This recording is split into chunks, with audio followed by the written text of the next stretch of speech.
မြမလက်ရွေးစင်အသင်းကောင်းဆောင်မောင်မောင်တွေကသူကလက်ရွေးစင်ကစားသမားဘဝနဲ့အနားယူပြီးလို့ထုတ်ပြန်ကြေညာလိုက်ပါတယ်သူရဲ့ Facebook page ကနေထုတ်ပြန်ကြေညာသွားတာဖြစ်ပါတယ်ခင်ဗျပြောရရင်မောင်မောင်တွေကတကွက်ထုတ်ပြရတယ်ပေါ့ဗျာသူ့ကိုမကြသေးခင်က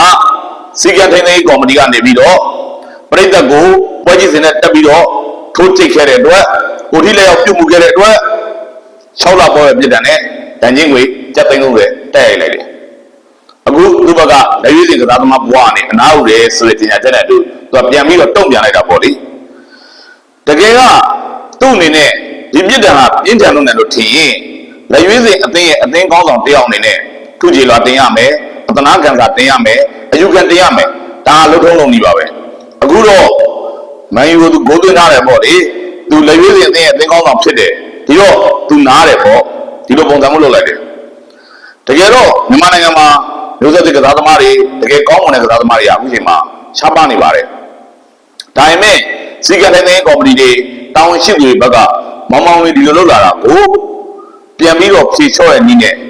ဆွဲဆောင်တာတွေသိသိတာတွေမလုပ်သင့်ပါဘူး။ဘာကြောင့်လဲဆိုတော့စံနမူနာပြအနေနဲ့တင်းတင်းကြပ်ကြပ်ပဲကင်တွယ်သင့်ပါတယ်။ဒါမှလည်းနောက်လာတဲ့မျိုးဆက်သစ်တွေဟာနမူနာယူတာမမှားဖြစ်ပါတယ်ခင်ဗျ။ပြောရမယ်ဆိုရင်ဒီလိုကစားသမားဘဝအနားယူတယ်ဆိုလို့ပြန်ပြီးဖြေချော့ပေးလိုက်တယ်ပြန်ပြီးတော့ဆွဲဆောင်စည်းရုံးလိုက်တယ်ဆိုပြီးတော့ပြန်ပြော့သွားရင်ဒါစီကံထိန်းသိမ်းကော်မတီရဲ့ဂုဏ်သိက္ခာလည်းကျဆင်းသွားပါလိမ့်မယ်တကယ်ကဒီလိုပုံစံမျိုးနဲ့တုံ့ပြန်လာရင်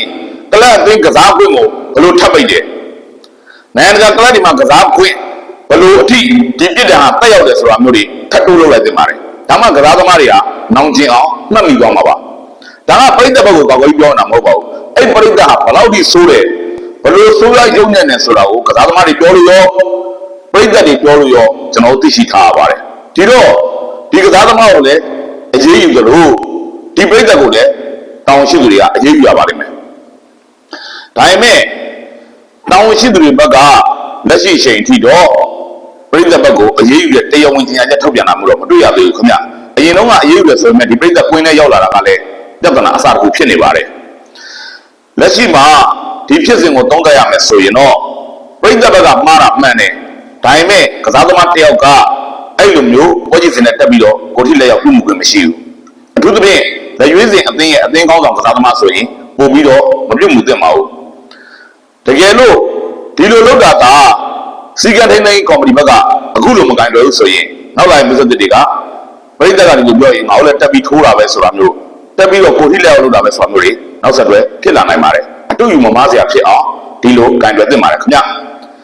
မောင်မောင်လေးဟာရန်ကုန်နဲ့ရန်နာမောင်သိန်းတို့ရှင်မြန်ကစားခဲ့တဲ့ပွဲစဉ်တော့ကပွဲကစားချိန်ပထမပိုင်းပြီးဆုံးချိန်မှာပွဲကြီးစင်တက်ကိုတက်ပြီးတော့သူ့ကိုမျိုးစုံပြောနေတဲ့ပြည်သက်ကိုကိုထိလက်ပြုတ်မှုခဲ့တာဖြစ်ပါတယ်။ဒါကြောင့်စီကံထိန်းသိမ်းကော်မတီကသူ့ကို6လပေါ်ပဲပြစ်ဒဏ်နဲ့ဒဏ်ချင်းငွေကျပ်သိန်း30တက်ရိုက်လိုက်တာဖြစ်ပါတယ်ခင်ဗျ။အခုတော့မောင်မောင်လင်က